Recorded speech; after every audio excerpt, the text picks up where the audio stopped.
Hello, and welcome to the official PMW Unlocked podcast for the 2024 event. And this week is an extra special episode, not only because it's been building up to this huge event all year, but also because it's brought to you by the whole of the PMW team. We have a pretty intimidating full studio right now, as you might be able to hear. Woo-hoo! Yeah, so we have 7 of us in the studio. We are joined by Robin Langford. Hello. Joe Arthur. Hey Lucy, thanks for having me. Samantha Johnston for the first time. Hi everyone. Celine Yassine. Hello. Ree McCary. Hello. And Josie Rambai. Hello. Oh, and me, Lucy Shelley. Hi. So yeah, we've got a lot of us in the studio, and we are here to unpack some of the brilliant insights from the event. It was fantastic to meet the over 1,000 people that had come, that tune into this very podcast and keep up with our content, or were just new to the brand. So if you didn't manage to get one of the hotly sought after tickets, here is a recap of what you missed, our favourite moments from the event, and some of the most important matters in performance marketing right now. And we're also going to put a full session of the conversation with the marketing director of Steven Bartlett and his Diary of a CEO podcast right at the end. So make sure you stay through to listen to that. But yeah, here we are, all of us together, and we're going to sit and talk about some of our just favourite moments from the event. My big highlight was one of the opening sessions, which was from Alex Mills, who's Client Partnerships Director at Quantcast. I think he set the tone really well, because one of the big subjects we talk about at PMW all the time is cookie deprecation. I'll be quite glad when I don't have to say those words, cookie deprecation, when it comes to I think you've got a bit of a while longer. But we always talk about, but what does that actually mean for marketers? How do they actually go about finding a replacement for this stuff? Because it's something like 60% of people are still relying on cookies in their programmatic marketing now. It's still, people are still clinging onto it for dear life. It's still a massive thing. The overall theme is like there's no one like for like replacement for cookies, and we've all got to just come to terms with that. It's not, the game is changing massively, and you can't be a lazy marketer anymore. You can't just rely on cookies. You've got to have a multiple different way of understanding where your audience is coming from. I think that's more exciting for us. So you can't just hand all your money over to these big walled gardens and expect it to magically work for you anymore. And that was a theme that basically set the tone for the rest of Unlocked, I think. How are performance marketers going to be able to measure in a world without cookies, which, to be honest, has always been a massive challenge. I don't think anyone's cracked the code or had the answer to measurement. It's always been very difficult with the walled gardens. And I think with third-party cookies, it's arguably made people maybe be a little bit lazy in terms of really trying to tie campaigns back to a business outcome. I think arguably we've all got a bit too caught up in measuring short-term KPIs, which is what cookies have allowed us to do. So I think the general theme I've got out of this is, whilst everyone's all the different topics of conversation all come back to the sort of measurement piece. I think there isn't going to be a sort of a winner takes all solution. So it's going to be a combination of lots of different approaches. There's going to be deterministic IDs. There's going to be contextual. There's going to be cohorts. There's going to be probabilistic. All of these different things are going to sort of have to be sort of married together in order to be able to sort of activate campaigns. And then which will allow people to sort of activate campaigns, across different devices. And the running theme through all this is that performance marketing skills are more in demand than ever before, and that's because of the complexity of the ad tech, martech landscape, the walled gardens and the open web. There's just a greater demand, and that was touched upon in one of the sessions you hosted, Lucy. Patrick Zinger from Heineken, he actually said that on his in-housing teams, he's seen the headcount go up on the performance side even more so than the branding, which was really interesting. And I think we might have a clip coming through now. You are absolutely right. Yes, we are going to hear a clip from this panel, which included Patrick Zinger from Heineken, Leonie Quirk from Kantar, and Giovanni Pupo from Lipton, which was a brilliant panel because they all started disagreeing. So I sat there thinking, this is fantastic. And it even included a poll with the audience about which Which channel do you think is harder, search or social, which had caused a bit of divide amongst the panellists, but you can hear the clip now. So I disagree with Gio in the search element more than anything else, and I'm going to offend a few people here, but search is easy. I'm sorry, but it is. We've been doing the same thing in search for a significant amount of time, and if you don't get search by now, then you seriously need to have a hard look at yourself. I would say social is more complicated, just because it's so fragmented, and I get people think Instagram, Facebook, that's kind of where you start your business, but in terms of how to utilize social more effectively, that's when the difficulty comes into place. In our team, as I mentioned before, we started on the basics. Like, it has to be simple, it has to be easy. Let's just prove efficiencies. Let's just make sure that what we buy versus what we used to buy in the agency is more effective and efficient than what the agency can actually deliver. Prove that first, and then you start the add-ons of, okay, now we've proven this and we've shown back to the business we can accomplish and do well in these particular channels. How do we then take on, like I mentioned before, we've now taken on creative, we've taken on performance, we're taking on other elements of the strategy piece as well. So not just doing the planning, but also the buying, optimization, the onboarding of the MarTech solutions. So I'm the product owner of Salesforce within our team. Our team is trying to make sure that we're as irreplaceable as possible. We take on more things, which is why my title is so long, because if I leave, they'll have to hire 3 different people to actually do my job within different parts of the business. Joe, what were your highlights? I mean, I actually barely saw you throughout the thing. I think we were both paneling at the same time. We were running hither and thither, and we rarely bumped into each other. I guess that's the way things aligned. But there was one panel of mine that I was fortunate enough to host, the opening e-commerce panel that opened the e-com stage, and that had Dean Harris from Co-op, who's heading up the Grocers Retail Media Network, which has just recently been released. Alongside him was Giovanni Pupo from Lipton and Amy Wisniewski from Lucky Saint. And it was just a really insightful discussion delving into the latest e-commerce trends, some of the challenges and opportunities we keep speaking about, and what might be next on that front. And some of the big takeaways, we talked a lot about the importance of integrating your advertising seamlessly, and context is king, the benefits of strategic partnerships. But what was really good about the discussion was everything came back to the consumer, which I think is the essence of good e-commerce advertising, the essence of good advertising, really. And the importance of, I think the biggest takeaway was the importance of prioritizing user experience and shopper-centric personalization, because it saves time, it saves money, it alleviates frustrations, but most of all, it makes better for a better user experience, and it's going to help bring your customers back. So I think it was really insightful, and it was really candid and transparent from a lot of big consumer-facing brands across different verticals. So I got a lot out of it, and I imagine the delegates did too. I think we had a really good array of drinks brands at the event. I started counting them. So we have Lipton Iced Tea, Lucky Saint, Heineken, Coca-Cola, Beavertown Brewery, and Britvic.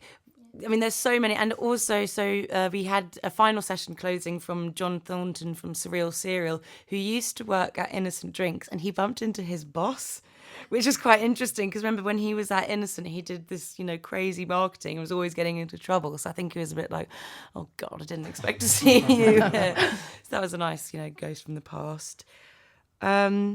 We are also joined by Sam and Celine, which is their first time in the studio today. So let's hear from Sam. What was your favourite moment? Well, thanks for having us, guys. This is really exciting to be in this room with you. Yeah. So many highlights. It's so hard to condense it down into a couple of sentences. But for me, I think walking into the Business Design Centre for the very first time and just realising how much we've grown this event, and actually the transformation of Unlocked within just 12 months has been incredible. And that really just came to life just walking through those doors and seeing it in person, in front of us. That was a massive highlight to me. And to add to that, seeing the PMW editorial team on stage together, united, bigger and better than last year, to me really represented the growth and the journey we've been on as a brand, Unlocked. And that was just a really key highlight to me, to really show what we've been on as a team and what we've achieved. And there's just so much more to do, and it's such an exciting journey to be on, and we're just at the start of it. So for me, they would be my highlights. Can I add one of my favourite compliments about the team on stage when we first appeared was one of the delegates said, "Oh, it was like watching Top Gear," which was fantastic. I was very happy to hear that. We were as good as the Top Gear team, apparently. Almost as good as friend of the show, Top Gear's Richard Hammond, I'd hope, the way we were up there. Oh, I know, I really slyly name dropped him. But I think in the session with Grace Andrews, who we'll hear from later, who was the marketing director behind Steven Bartlett and Diary of a CEO, I just, slyly mentioned that Joe and I had interviewed Richard Hammond on the podcast, but got to name drop where we can. Yeah, well, we took some lessons away, and I'm glad Sam enjoyed seeing us all on stage presenting, and we know enough work went into it, so yeah. But I think, Sam, you're completely right. Obviously we're super proud of the growth of PMW and the growth of the event. As you know, it's a flagship performance marketing event in the country. It was the size of it alone just kind of speaks to the growth of the industry, and I think it's really exciting to be a part of that growth. And as the industry grows, and so will we, and here we are, performance marketing world, top of the tree. And next we're going to hear from Celine for her debut appearance on the podcast. What was your highlight from the event? I have a couple of big highlights. I would say my biggest highlight is having Ibrahim Kamara as the opening keynote. I think for us and everything we stand for and believe in, having him take that main stage and set the tone for the whole event was incredible. His energy was amazing. I think he brought up the energy in the room. Yeah, I quite liked him as well. I think with him, he set the tone, or one of the themes for the 2 days, which was about community and immersing yourself in the community in order to understand your consumers. I know Grace Andrews did that as well when she spoke to you, Lucy. So yeah. Yeah, he was great. He also took a couple of days off of a ski trip to come and attend Unlocked as well, which I think it just represents Shout out how Ibrahim. much you needed to be there. Yeah, which was amazing. So that was a super exciting moment. And I think also that just shows in media and in our industry, diversity and subjects of huge importance to us at PMW, I think should be talked about more. I go to so many events all of the time, and I think we should really, really think about the people we're putting on these stages and make sure that, we have the right people that are representing our brand and representing the things that we do. So, that was a huge highlight for me, having him on there. I completely agree with that. And I think what Ibrahim brought, that, not just Ibrahim, but a number of our speakers this year, was just a complete freshness to the event, a fresh perspective on stuff. I think one thing he said that really stood out to me was you can buy reach, you can easily buy reach, but you can't buy impact. Yeah. And that's so true. Yeah. I have to also say that it's hugely successful to be able to put on an event of this scale for 2 days and have no man all panels, have a powerful woman on every single panel. I think that's something we should also shout about. That's incredible. And I think more people should do that in the industry too. Exactly. I think it's super important, as you said, we hold the industry up to account and make sure we are representing everyone. And it's particularly fitting because, we are recording this on Thursday, the 7th of March, 2024, and tomorrow is International Women's Day, Woohoo! Which I think was mentioned a couple of times at the event. But this episode will be going live on Tuesday. So, brilliant to have all these powerful women. Speaking of powerful women, a first time panelist at the Unlocked event, since you joined PMW very recently, but also your first panel. Yes, so and not to be biased or anything, but my favorite panel of the event was the one that I was on as a speaker for the first time, which was a bit weird.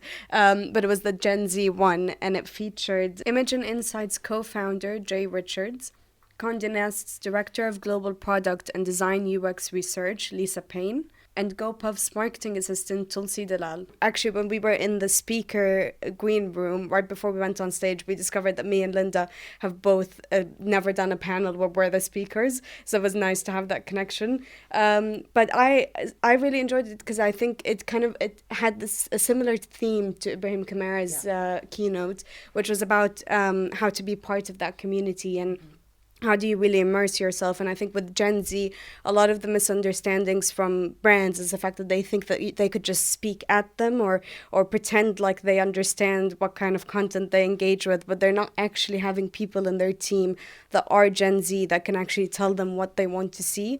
So I think that was a very important topic that was discussed in the panel. And also Linda had talked about from the perspective of having children that are Gen Alpha. And one of the questions was about how do you reach other demographics, or should you just be focusing on Gen Z? And I think it's important to highlight that Gen Z could be that point where you could connect with other demographics like Gen Alpha and like the boomer generations, because they're the ones that are highly influential. So if you're on TikTok, if you're a brand on TikTok and you're managing to grasp the attention of Gen Z, they could then influence their parents and they can get you to buy their product. So I really loved that session. And then can I just say, I thought it was a really authentic session because, you know, I mean, how many sessions have we been to or heard of where they're talking about how to really connect with Gen Z, and it's just, you know, a panel of, you know, millennials or Gen Xers as well, to, you know, leaders of their business. And I was like, let's hear from Gen Z. And I'd also like to mention, it wasn't your first panel. You've moderated plenty of times. You were a speaker at this one. First time as a speaker, very, very different, because people actually have to listen to me. When I'm a moderator, no one cares. No, not true. But I think that's a great point. Like, definitely, it was very, very authentic having actual Gen Z perspectives on the panel. So being at Unlocked, that was like day 2 of me starting in this new role, which was a bit intense, but I loved it because I got to really properly immerse myself in the industry and meet people. And the way that I did that as well was I was doing the roundups for the PMW website, which you can read now. They're both live for day 1 and for day 2. And I got to see as many sessions as I could to take notes from, and I thought they were all amazing and very, very insightful. So it was a great way to start the new role. Well, finally, let's hear from Jyoti. What's your one highlight from the event? For me, I think it's got to be one of the fireside chats that I was doing, and it was with Paul Wright, who's the head of advertising at Uber in the UK and Ireland.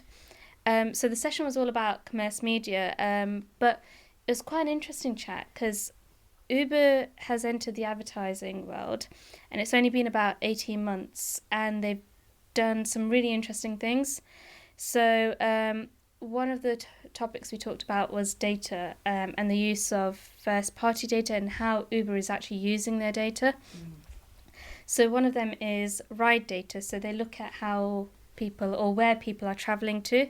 So he gave the example of if someone's booked a taxi or an Uber to go to Heathrow Airport or any airport, they know that if they're going to an airport, once they check in, they're going to go through duty-free and there's going to be shops there. So it's about strategically placing ads, and they've done partnerships with, I think it's big names like Boots, Visa, PepsiCo. So then it's advertising their products. And then they work across loads of different markets. And he said in another country, can't remember which one now, but they have quite a well-known duty-free. It was Germany. Was it Germany? Yeah. And he said that those that were going through an airport with that would get a voucher, which I thought was quite interesting. It also then begs this question of, is Uber becoming a super app or on its way to becoming that? Because, you know... Well, don't tell Elon Musk. Yeah. Right on over. But if you think about it, you know, it offers a delivery service for food. It, it's a ride service. We're looking at now it as an advertising platform. It's looking at giving vouchers for other brands. And I guess the other thing it was talking about was loyalty schemes. So they've been doing testing around working with the likes of Asda. So if you're an Asda customer and you've got one of their loyalty scheme cards, you don't have to just go to Asda and get your benefits from having their loyalty scheme. You can do that through Uber if you order an Asda shop. And they do Uber trains now as well. Yeah, there's Uber trains, there's even Uber One, which is their own loyalty scheme. So, I mean, there's so much in just one app.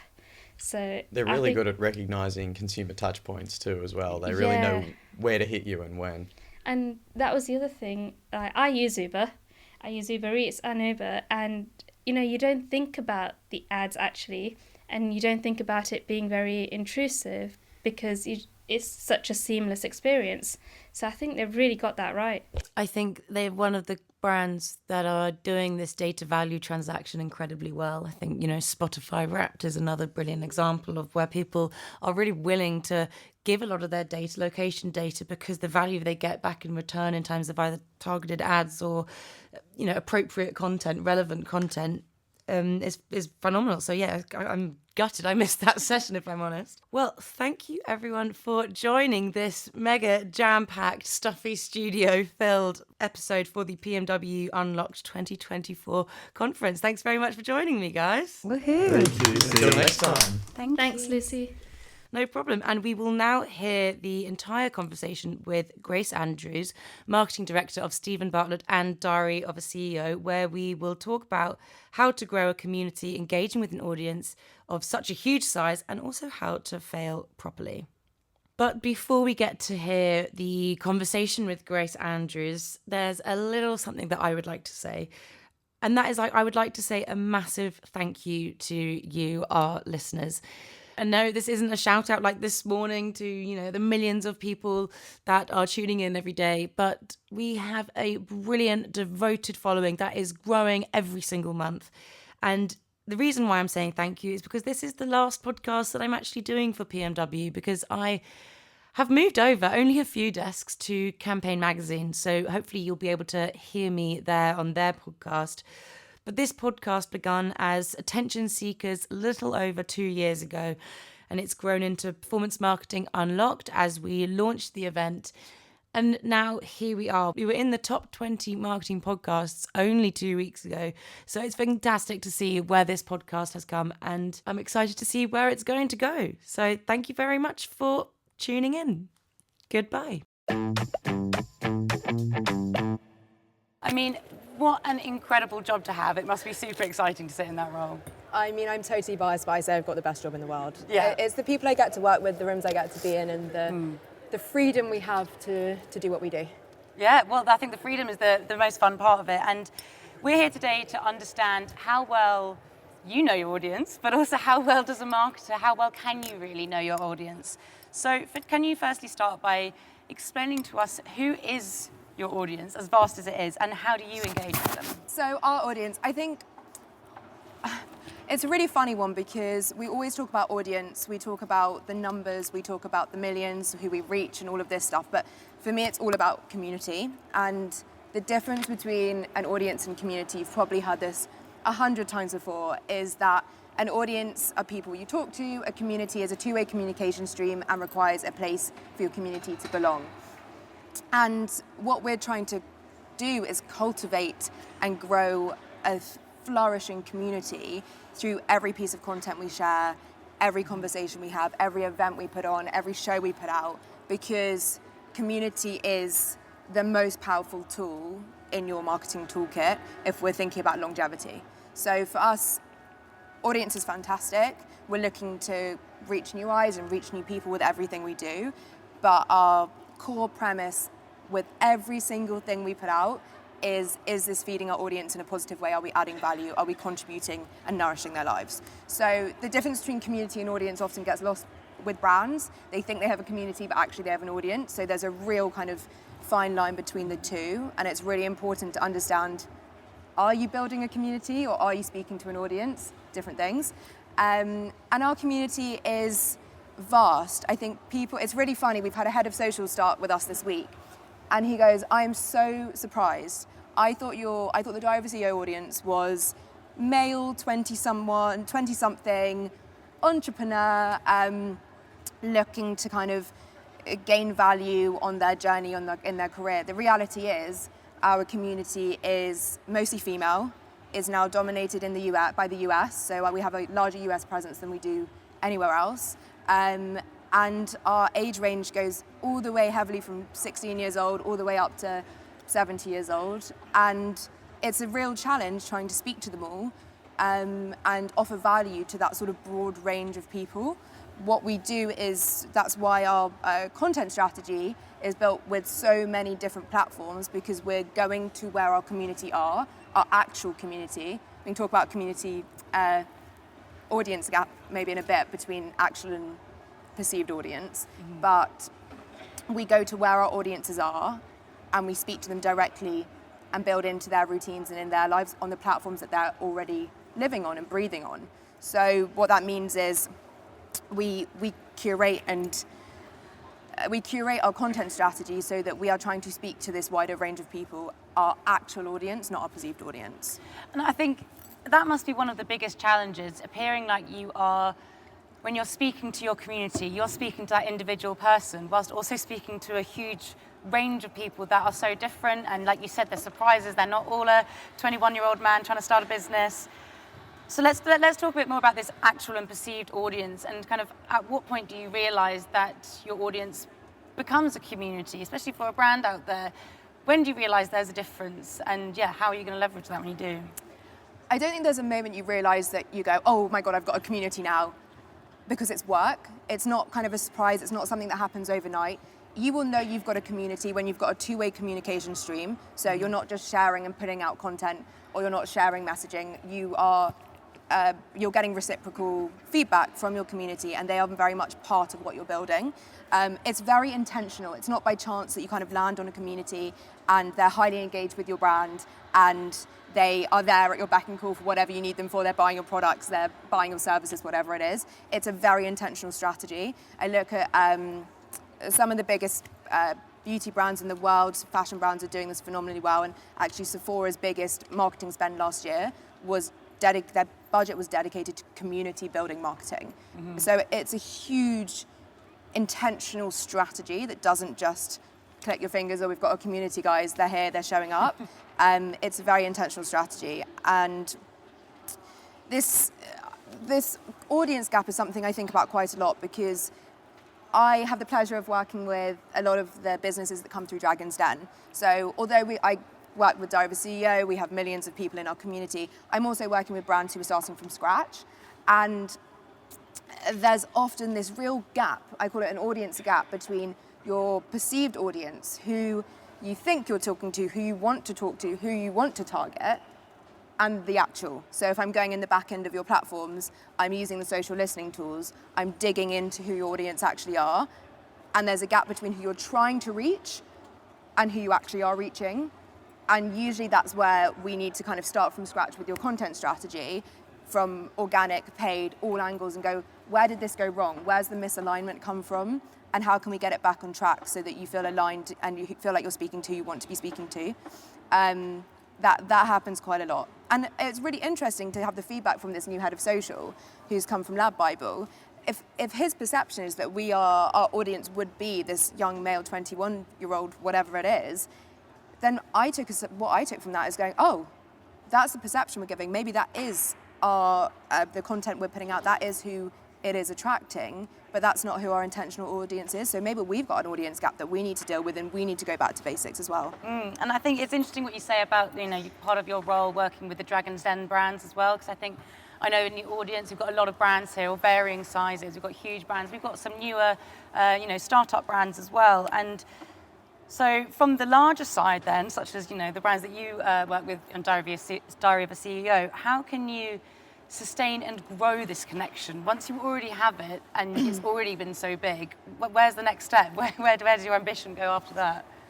It all goes back to your jab, hook mentality. So every marketer, I'm not going to dwell on that because every marketer knows about that, but it really truly is about giving and adding value at every cornerstone of your strategy. If you want to take from your community in terms of take their money, take their time, take their feedback, take their interaction, you need to be offering value at every stage up until that moment. If you are expecting people to engage with your content on social media, what have you given them? What reason, what value have you offered them to engage? If you want them to show up to your events, what value have you provided? And that doesn't mean a discount code. It means true value that feeds into the values that they believe in as well. How are you speaking to their values and fitting in with their routine and their life, and how can you enhance that, and what can you bring to them that means they think about you when they think about that product, or they think about you when they think about needing a freelancer or whatever it is. You need to be giving. I can't emphasize it enough. Every single piece of content we put out, we go, how is this adding value to our audience? What is the value add here? If there is no value add, we will not put it out.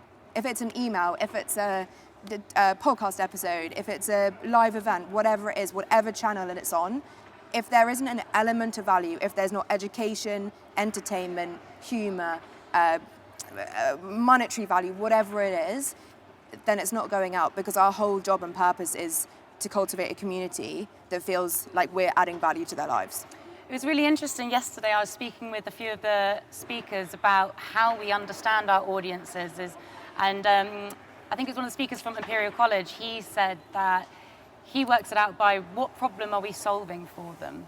And we were kind of discussing about personas, which I know is a bit of a controversial topic, but some people like personas, some people really don't. So do you have any top tips or best practices to understanding your audience? There are some fantastic tools. There's two sides to this, right? So you can do it very practically and very manually. You can meet your audience in real life. Crazy, that's what we're doing now. But I've heard people do that, and it shocks me every time. Yeah, it's crazy. We did a live show in Dublin on Sunday, and I go purely. Everyone goes, "What do you do at the live shows? You're not, you're a marketing director. You're not there to do social media. You're not there to take content." I go, "I'm there to listen. I'm listening to every interaction that's happening with our community, what their reactions are to certain moments. I'm like almost stalkerishly hovering in the corridors, trying to look disguised, just trying to listen and learn what conversations are they having offline, and how can we infiltrate those conversations, because it's so important to listen. We do so much doing, and the real valuable moments come from really actively listening and observing your audience. So you've got that element. Obviously, it's not always possible to bring your audience together in real life. So how can you go to them? So if your perceived audience are a certain group of people, how can you go to them and show up and turn up in their conversations, whether it's on Reddit platforms, whether it's on Facebook forums, whether it's on Twitter or threads, whether it's in all these different environments. How can you go to the places where you believe they're hanging out, and show up in the conversations and listen and observe and hear what they're talking about, and build that into your content? Because the likelihood is, if you're building yourself into their routine and their content, that when it comes to building your content, they're going to mirror it and they're going to see and feel heard. Like, that's the most important thing. There are loads of social listening tools out there. I'm sure there are some fantastic tools and stands and people here. We're constantly looking and analysing trends, social listening tools, listening to what topics are emerging, exploding, trending, so we can show up for our audience in a way that means something to them. Yeah, I mean, you're talking about offline. There must be this kind of data gap between your offline and online audience as well, and that must be, and we have all performance marketers here, it's one of the most important things, your data set and using it to its most effectiveness. So how can you be more efficient with the data that you use in that sense? We have a wonderful data scientist on our team. No, marketing is a combination, as we all know, of gut and data. And we have every brand I've had the pleasure of working with has a different equation to what percentage that requires. Some are very data-led. We are very, very, very data-led, but it's also very important for us to see and feel and hear what people are talking about in real life. I think there is so much data available now. So I think if there are brands and business that I come across that aren't using any, then I'm like terrified, because they're just going purely off gut and it's not going to last very long. The amount of data out there is quite overwhelming. So knowing where your brand kind of draws the line on data and leads with intuition is a really important brand decision to make. So I attended one of Steven Bartlett's talks for the Women in Tech event, which I think was in November-ish last year, and he was talking a lot about failure. And I know there's something that he speaks a lot about, and he was saying how he'd actually employed a head of failure to make sure that every single team is failing constantly, not all the time, but having a team that is failing so that they can improve and evolve and innovate. So how important is failure in a business like ours? I mean, to take his line, failure is feedback, feedback is knowledge, knowledge is power. And if we are failing faster than our competition, we're moving faster than them. Failure for us, there's no negativity around it. In fact, it's the most encouraged channel in our Slack channel for people to contribute to. Because if, as we said, if we're failing faster than everyone else, we're learning faster than everyone else. And we, as you said, have a head of failure and experimentation. She was actually taken from my team because she was so obsessed with the experimentation side of things. And she's absolutely phenomenal. She's called Grace Miller on LinkedIn. Please go and check out what she posts about, because she is obsessed with finding the 1% gains. And you can only discover those incremental gains or improvements if you are constantly testing and learning. 90% of what we do, believe it or not, is based in failure. Like I guarantee I'll finish this talk and I'll go and check Slack, the failure channel, which is a dedicated channel for us to share our failures and our learnings and what it means, will be full already this morning. Just popping off. It will be popping off. That's what we get our hire from in marketing. Because it's so, I can't overemphasize how important it is. Nobody in social media marketing, nobody in this room, all these experts, self-proclaimed or otherwise, know what will be working in social media or marketing in 6 months' time. We can take a guess, we can take an educated idea, we can go down a route, but if we are not constantly looking left and right and forward and backwards and everywhere else, we will not be there in 6 months' time because of the rate of the change of the platforms, the rate of the change of the trends. God knows where AI is going to be in 6 months' time. It's not my area of expertise to discuss right now. But if you're not leaning in and trying and testing and experimenting and failing, how on earth do you stay ahead of everything that's going on right now? I can't see another way. Absolutely, and I think we've got about 10 minutes left, so I'm going to crack through as many questions as we can. So I know we've got loads coming through from the audience. You can actually vote them as well, so if you click on the ones you want. Love that. Yeah, you can get your question asked. Gamify, exactly. And this is quite an interesting one, which I think, as a podcast host myself, is a question that I'd probably be interested in as well. Is that, do you know if people are engaged with the podcast because of Steven or because of his guests, or indeed, I'd like to add, because of the marketing that is behind it? Me thinking whether I'm allowed to talk about what I'm about to talk about. It's no secret. It's really interesting you ask that. It's no secret because we have soft launch announced that we are building a podcast network. So we're testing this for ourselves, and we are about to be working with multiple hosts and multiple podcasts, and I will say no more on that because I will get in so much trouble. And we deeply, deeply, deeply believe that our proprietary methodologies, our team, our mindset, our culture is what has allowed for the success of the Diary of a CEO. Steve has been at the forefront of that. He's been pioneering everything that has created this absolute, beast of a show and a media company and a brand, which it now is. And we are going to take every learning and everything we've built with that and apply it into new spaces, because we truly deeply believe that it's not Steve, it's not the marketing, it's not anything individually, it's the whole thing collectively together. And it's the way from day one that we've seen this not as a podcast but as a media company, as a brand, because I think that outlook means we created the podcast trailer, which now all the podcasts do, but we were the first podcast to create a trailer because we didn't see it as a podcast, we saw it as a show. We saw it as something that should live on Netflix, should be in-flight entertainment in the skies, which it now is. It should be It started on the Netflix. whole video podcast trend, didn't it?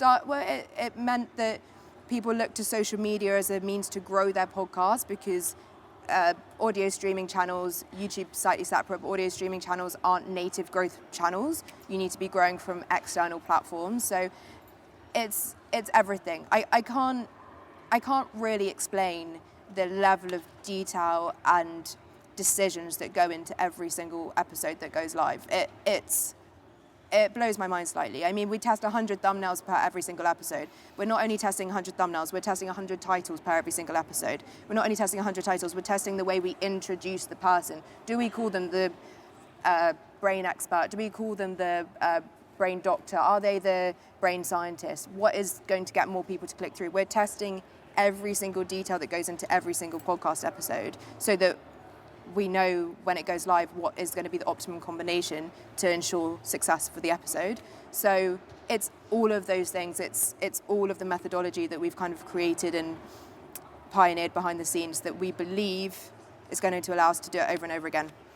Thumbnails are such an interesting one. I think it's quite famously experimented with at Diary of a CEO, as you've just explained. But my colleague Joe Arthur and I interviewed Richard Hammond, and on their Drive Tribe YouTube channel, they spoke about the thumbnails as well. And they had, these weekly meetings where they discussed them because it's such an important part. You're not going to get people involved because ultimately you do judge a book by its cover when it comes to, thumbnails and things like that.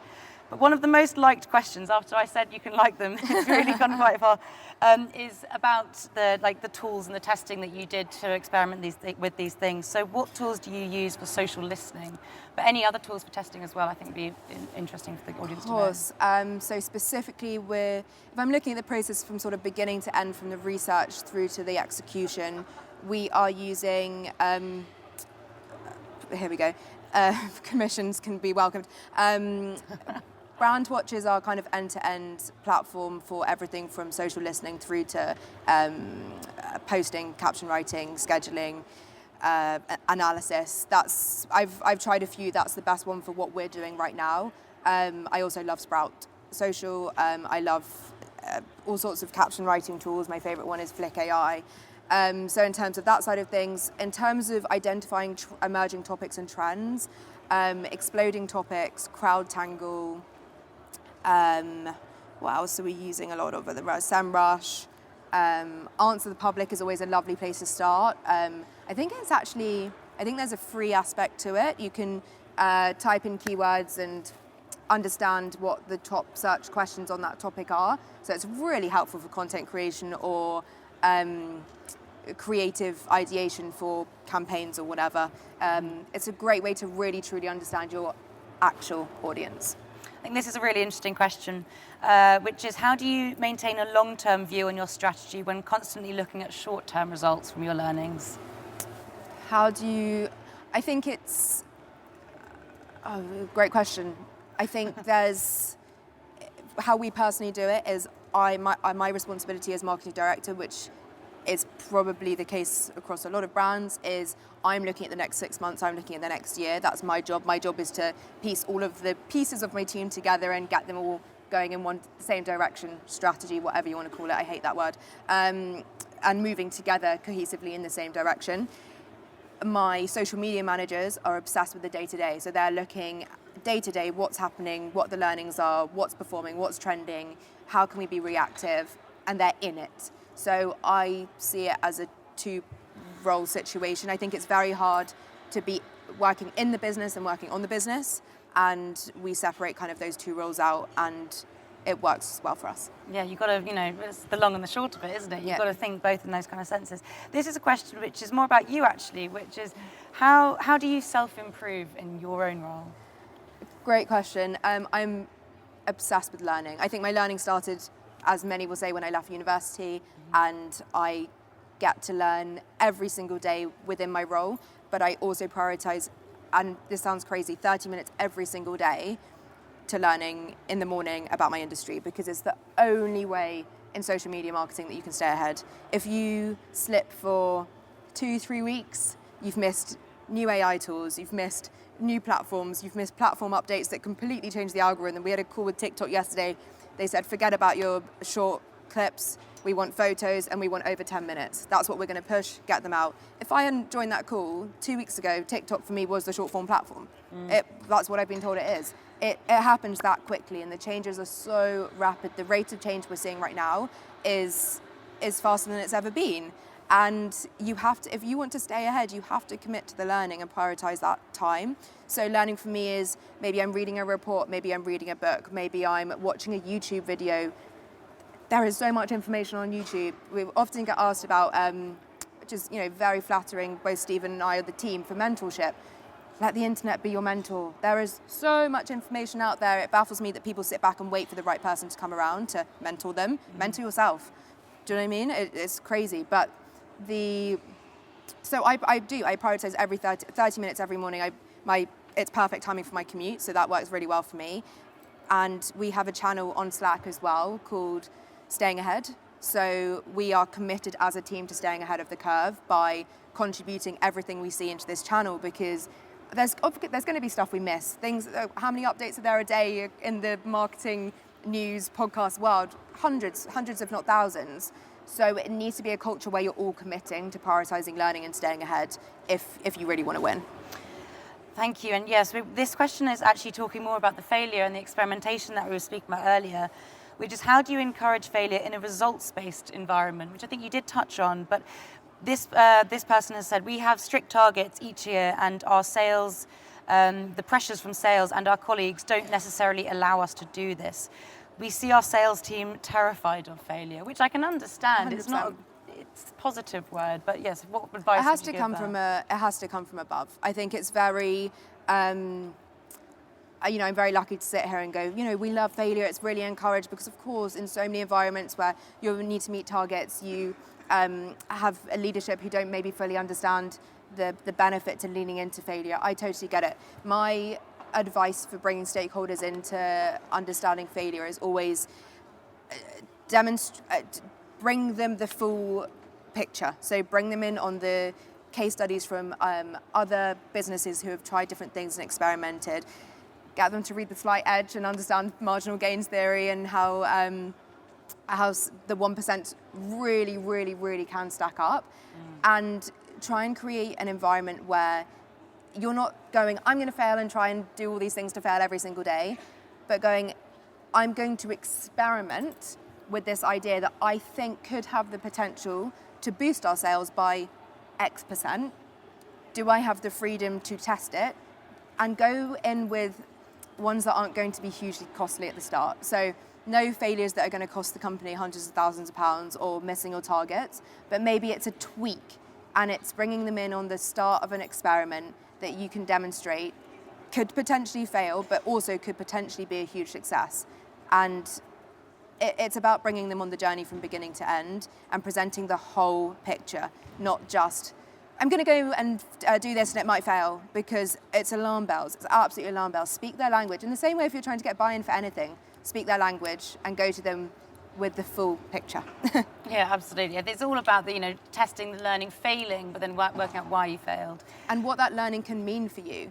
It's not the failure. The failure is what it is. It doesn't really matter. It's what you take from it and what you learn and how you apply it to going forward. That's what we're obsessed with. What did you learn? Well, thank you very much. But we are going to close with one final question, just to summarise everything you just said over the last half an hour, which was brilliant, which is, what is the most important priority for a social media marketer in 2024? If you could narrow it down. It's two things. It's everything we've spoken about. It's a community. A community is it's not the buzzword, it's the word of this decade. It is the word you need to be obsessing over in every single piece of your content, and prioritizing staying ahead. The rate of change is so rapid. If you're not, you will get left behind. Awesome. Cheers. Well, thank you very much, Grace. Thank you, everyone.